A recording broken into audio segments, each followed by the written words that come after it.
My name is Jake, and if I had any doubts about where I stood in my family, they were erased the day I found out about the will. It wasn't even some dramatic, sit-down moment where my parents dropped the news themselves. No, I found out entirely by accident, by sheer dumb luck. It happened a few months ago when I was at their house, the same house I had been helping them pay for over the past 5 years. The mortgage, the occasional grocery runs, even fixing up things around the place. I was the one keeping it all together while my brother, Eric, did absolutely nothing. And when I say nothing, I mean nothing. No job, no responsibilities, just lounging around waiting for life to hand him everything on a silver platter. Which, apparently, my parents were all too happy to provide. That day, I was helping my dad with some paperwork because, as usual, neither of them could be bothered to figure out how to do things themselves. He had asked me to skin some documents for him, a bunch of legal and financial stuff, and I didn't think twice about it, until I saw it. A folder labeled estate plan and last will and testament sitting right there in the stack. Now, I don't normally snoop, but curiosity got the best of me. After all, I had been the one making sure they kept a roof over their heads. It wasn't exactly out of line to wonder how things were set up for the future. So I opened it. And that's when I saw the words that made my stomach drop. Everything, and I mean everything, was going to Eric. The house, their savings, their assets. Not a single mention of me, except for some generic line about loving both of their sons equally. Yeah, sure. Equally. That's why they made sure their golden child would inherit everything while the son actually keeping them afloat didn't even get a footnote. I felt like a fool. Here I was, bending over backward for them, making sure their bills got paid on time, making sure they never had to worry about food, while they sat back and planned for a future where I got absolutely nothing. And Eric? He wasn't just lazy, he was entitled. He never lifted a finger to help them, never contributed a dime, but he had somehow convinced them that he deserved it all. Maybe because he was the younger son, maybe because they just always babied him, maybe because he knew exactly how to manipulate them. Whatever the reason, they had made their choice. I sat there staring at the paper, my hands shaking from a mix of rage and betrayal. How long had they planned this? Had they always intended for me to just be their free financial safety net with nothing in return? Did they ever even appreciate what I did for them? I had no idea how long I had been sitting there, but eventually, my dad noticed I wasn't scanning anything. Hey, Jake, what's taking so long? He asked, walking back into the room. I didn't even bother to hide the will. I held it up and looked him dead in the eye. So, this is how it is? I said, my voice unnervingly calm. Everything to Eric? After everything I've done for you. My dad's face went pale for a second, but then he sighed, like I was some little kid throwing a tantrum. Jake, it's not what you think. Really? I snapped. Because it looks pretty damn clear to me. I've been paying your mortgage, helping with groceries, fixing the house up while Eric does nothing, and you still decided he's the only one who matters. Dad looked uncomfortable, but instead of actually explaining himself, he just muttered, it's complicated. That was it. No apology. No attempt to justify it beyond those two useless words. Just a weak excuse and an expectant look, like he was waiting for me to drop it and go back to being their personal ATM. I should have walked out right then and there, but I wanted to hear it from both of them. So I called out for my mom. When she came in and saw the will in my hands, her reaction wasn't much better. She at least had the decency to look guilty, but the words that came out of her mouth made my blood boil. Jake, honey, you don't need the inheritance, she said gently, like she was doing me a favor. You have a good job, you're independent. Eric, well, he struggles. We just want to make sure he's taken care of. That was the moment something inside me snapped. They weren't even denying it. They knew exactly what they were doing, and in their minds, it was completely justified.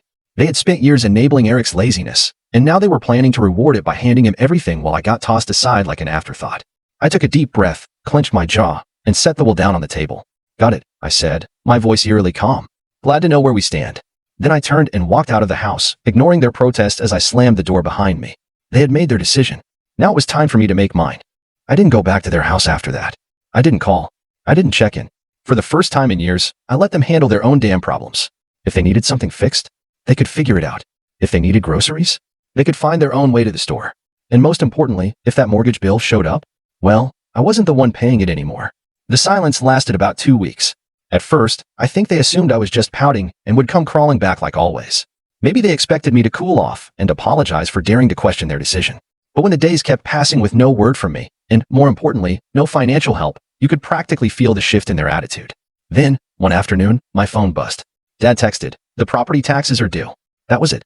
No, he didn't text. Hey, how have you been? No, sorry for what happened. No, we really appreciate everything you've done. Just a cold, transactional message as if I were still the walking bank they could tap into whenever they pleased. I stared at the screen for a moment, almost amused at how predictable they were. They really thought they could just demand money like nothing had happened? That I'd keep playing my part as their financial safety net, even after they made it clear I was disposable? I calmly typed back, I'm sure Eric will handle it, since the house is his and all. It took exactly 5 minutes before my mom called. I let it ring. Then another text came through. Mom texted, Jake, please don't be like this. We need to talk. Oh, now they wanted to talk? Now that their bills were piling up and reality was finally slapping them in the face? I waited an hour before replying. There's nothing to talk about. You made your choice. Now you can live with it. I figured that would be the end of it for the day. I had made my stance crystal clear, and there wasn't a single part of me that felt guilty about it. But then Eric decided to chime in. His text came in late that evening, and the second I saw his name pop up on my phone, I knew it was going to be something obnoxious. Sure enough, when I opened it, I was greeted with pure entitlement. Eric texted, "Dude, why are you being such a drama queen? It's not a big deal. Just help them out like you always do." I nearly laughed. Not a big deal? He was really acting like I had no right to be mad about this. I typed back, "Nah, I think you've got it covered. Since you're the favorite and all." Eric texted, "Oh my God, are you seriously mad about the will? Grow up, man. It's just money." Oh, now it was just money. Now that it was his to inherit, it suddenly didn't matter? The hypocrisy was astounding. I shot back. "Then you won't mind using some of that money to pay for the mortgage, right?" Silence. A few minutes later, my mom texted me again, this time going full guilt trip mode. Mom texted, "Jake, we're your parents. Family takes care of each other. We did so much for you growing up, and now you're just abandoning us?" I had to take a deep breath to stop myself from throwing my phone across the room. Abandoning them? I had spent years making sure they never had to struggle, all while they coddled Eric and rewarded his laziness. And now that they finally had to deal with the consequences of their own decisions, I was the bad guy? I wasn't falling for it. Not this time. I responded, "You made it clear I wasn't part of the family when you left me out of the will. Now Eric can take care of you." I could imagine my mom gasping dramatically at that. She always had a flair for acting like the victim, even when she was the one in the wrong. A few minutes later, my dad sent another text, and this one had me seething. Dad texted, "We're not asking for much. Just enough to cover the mortgage for a few more months until we figure things out. Don't be selfish." Selfish. The word made my blood boil. I had been bailing them out for years, sacrificing my own money, time, and energy to make their lives easier. I had done everything a good son was supposed to do. And how did they repay me? By making sure I got nothing in return. And now, when I was finally standing up for myself, I was the selfish one? I clenched my jaw, took a deep breath, and typed back, "No, I'm done." Then I turned off my phone. They had made their choice. Now they were going to live with it. The silence lasted a day. I knew my parents wouldn't give up that easily, but I wasn't expecting what happened next. The next morning, I woke up to a notification on my phone, a bank transfer request. I frowned, unlocking my phone to check. It was from my mom. She had actually sent me a request for money, like I was some ATM. The amount? $3,500. I stared at it in disbelief, half laughing at the audacity. No message. No explanation. Just a cold, shameless demand for the exact amount they needed to cover their overdue mortgage. They weren't even asking anymore. They were just assuming I'd cave. I declined it without hesitation. Not even 5 minutes later, my phone rang. It was Mom. I let it ring. Then came another text. Mom texted, "Jake, I know you saw the request. Why did you decline it?" I took my time before replying, because it's not my responsibility. Try Eric. Another call. Declined. Then another text. Mom texted, "We're going to lose the house if you don't help us." Oh, now it was an emergency? After all those years of treating me like a walking wallet, now they were finally facing the consequences? I typed back, "Maybe you should have thought about that before deciding I didn't matter." A few seconds later, Dad chimed in. "Dad, you're really gonna let your parents become homeless?" Well, that one actually made me laugh out loud. The manipulation was so blatant it was almost funny. They weren't broke. They weren't about to be thrown on the streets. They just didn't want to dip into their own savings because they were so used to me covering everything. I ignored them for the rest of the day. That night, I got a text from Eric. "Dude, just send them the money already. You're making this a bigger deal than it is." I clenched my jaw. This entitled little prick really thought he could lecture me? I typed back, "You mean the same money you're inheriting? Why don't you send it?" His response came fast. Eric texted, "You know I don't have that kind of cash right now." Oh, so now it was about affordability? He was perfectly fine with me draining my accounts, but the second it was his turn, suddenly he had nothing to offer. I replied, "Guess you better figure it out then, bro. You're the one they chose." No response. I went to bed feeling oddly at peace, like I had finally broken free from years of manipulation. But the next day, things escalated. I was at work when I got a call from my apartment's front desk. "Hey, Jake, your parents are here?" I nearly dropped my phone. "What?" She hesitated before adding, "They're saying it's an emergency and that you won't answer their calls." Oh, my God. They showed up at my apartment just because I stopped paying their bills? I took a deep breath, pinching the bridge of my nose. Please don't let them up. I'm not expecting them. There was an awkward pause. They're being kind of pushy. I clenched my jaw. I don't care. They can leave. I hung up and immediately got a text from Mom. "We're downstairs." Open the door. No question. No explanation. Just another demand. I didn't reply. Another text from Mom. "Jake, we're not leaving until you talk to us." I exhaled sharply, standing up from my desk. They weren't going to back down. Fine. I was about to teach them a lesson they wouldn't forget. I grabbed my keys and stormed downstairs, my blood boiling. I wasn't scared. I was furious. The sheer audacity of these people to show up at my home, uninvited, demanding money like I was their personal ATM. Not even a phone call first. Not even a half-hearted apology. Just a full-on ambush. They really thought they could just corner me into submission like I was some naive kid. I yanked the door open, and there they were, Mom, Dad, and, of course, Eric, all standing in a tight little formation like they were about to stage a family intervention. Mom had her arms crossed, her classic disappointed mother look locked and loaded. Dad was standing stiff, hands in his pockets, his expression a mix of frustration and entitlement, like he couldn't believe I was actually making him do this in person. And Eric? The little leech had the nerve to look bored. Like this whole situation was just mildly inconvenient for him. Like he wasn't the reason any of this was happening. The moment Mom saw me, she went full theatrics. Jake. Finally. We need to talk. I leaned against the doorframe, arms crossed. No, you need to leave. She blinked, as if she physically couldn't comprehend what I just said. Excuse me. You heard me. My voice was calm, controlled, but firm. You don't get to just show up at my apartment demanding money. That's insane. Dad let out a sharp scoff. Are you really going to let us lose the house over a petty grudge? I let out a cold laugh. Petty grudge? Oh, you mean the one where you decided I was good enough to pay your bills but not good enough to be in your will? That grudge. Mom gasped, clutching her chest like I had just slapped her. Jake, that's not fair. We only did what we thought was best for the family. I tilted my head. Best for the family? You mean best for Eric. Just say it. Silence. A long, heavy silence. Eric, who had been weirdly quiet up until now, finally spoke up. Look, man, I don't even want to be involved in this. I didn't ask for anything. I turned to him, finally letting loose. No, you just sit back and take everything that's handed to you. You're 28 years old, Eric. Get a damn job. His face turned red. Dude, what the hell? I took a step closer. You heard me. You want to inherit the house? Start acting like a homeowner. You want to be the golden child? Start paying their damn bills. I'm done being your personal bank. Eric looked away, suddenly very interested in the pavement. Mom took a deep breath, recalibrating her guilt trip. Jake, he's your brother. I nodded. Yep. And I've supported him longer than you ever have. Dad's face darkened. You're being selfish. I laughed. A real, genuine laugh. Oh, that's rich coming from you. I gestured between them. You two decided that Eric deserved everything, and I deserved nothing. And now that it's time to pay the price for that choice, you're trying to manipulate me into fixing it for you. Not happening. Mom's voice sharpened. We thought you'd be mature about this. I raised an eyebrow. Mature? You mean, quietly accept that I was betrayed and keep paying your bills? Because let's be real, that's what you wanted. Dad stepped forward, trying to loom over me like he used to when I was a kid. Jake, we raised you. We fed you, clothed you, gave you everything. The least you can do is help us now. I looked him dead in the eye. I already did. For years. And you repaid me by cutting me out. Mom's lip trembled. We thought you'd understand. I exhaled, shaking my head. Oh, I understand perfectly. I understand that I was never family to you, just a paycheck.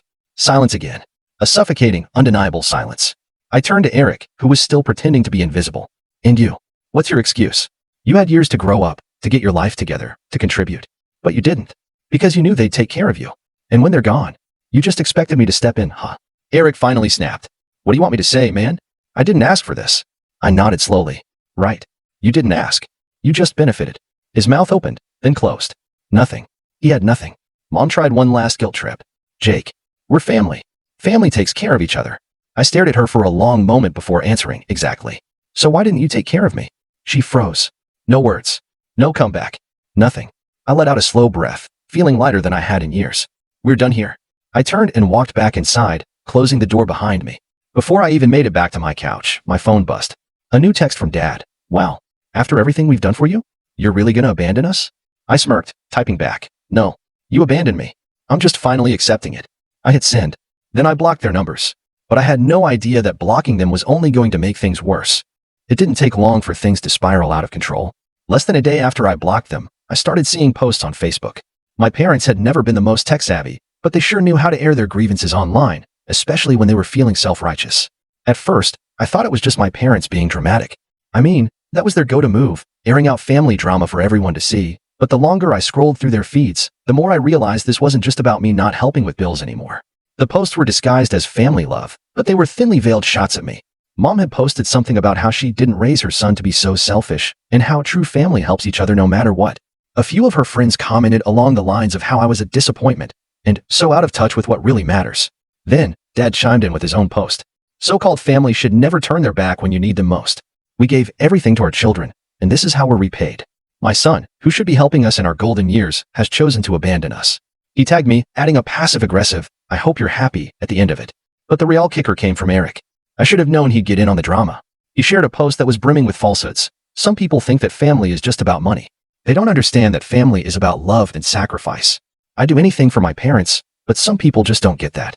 They're too wrapped up in themselves to realize that true love is about helping those who raised you. He even threw in a disguised jab at me. I wish some people could learn what it really means to be family. I love my parents, and I'm grateful for everything they've done. That was it. That was my breaking point. I sat there, staring at the screen in disbelief. How had it gotten to this point? They turned this entire situation around, made me the villain, the selfish son who wasn't willing to support his sacrificial parents. The son who didn't appreciate all the love they gave me over the years. How could they? I had always been the one who worked hard, the one who contributed, the one who never complained. I had to swallow the fact that, somehow, they had convinced themselves they were in the right, and now, they were telling everyone that I was the problem. I didn't want to react immediately. I took a step back, collected my thoughts, and waited for a few hours. I wanted to make sure I didn't just rush into something out of anger, but the more I thought about it, the more I realized that I couldn't let them get away with this. If they were going to drag my name through the mud, I was going to set the record straight. So I pulled out my phone, and I started typing. I opened my own Facebook account, the one I kept for close friends and real family, and I posted a lengthy update. I wasn't interested in playing their game. I didn't want to get bogged down in petty back and forths. What I wanted to do was tell the truth. Here's what I wrote. I know I've been quiet for the past couple of days, but I can't stay quiet any longer. My family has been sharing a lot of things online about me that are simply not true. They've portrayed me as the villain, the selfish one who refuses to help my parents in their time of need. I'm here to set the record straight. I've always helped my family.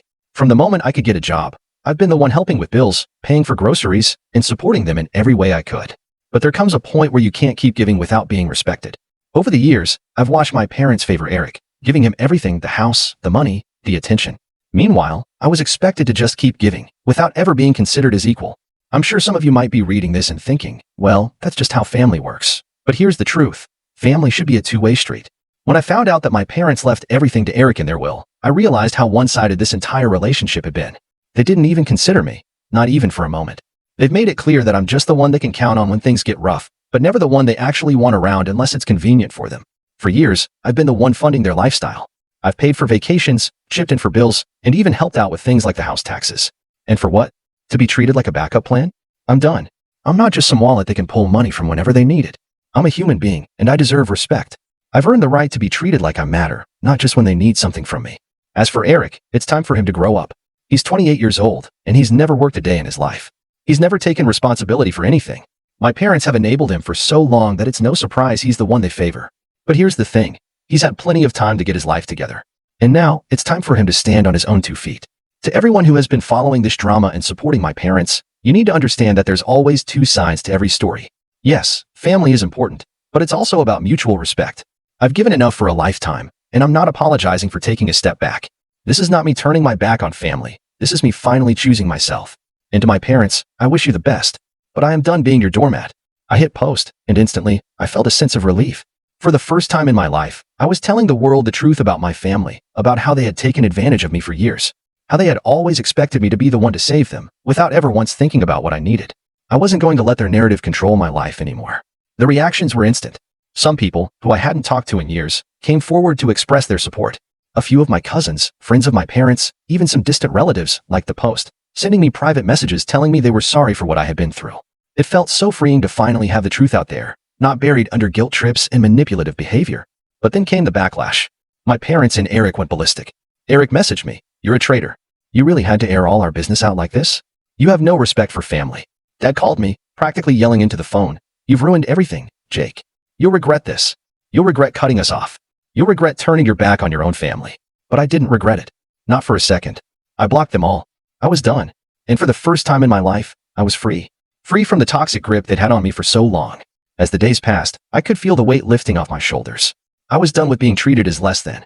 I was done with being the one who was always expected to fix everyone else's problems. And now, I finally had the freedom to live my own life on my terms. So, no, I don't feel bad for cutting them off. I deserved better. I still do. And from now on, I'm choosing to surround myself with people who appreciate me for who I am, not for what I can give them. It's time for me to move forward, for good. And I will. Let me know your thoughts in the comments below.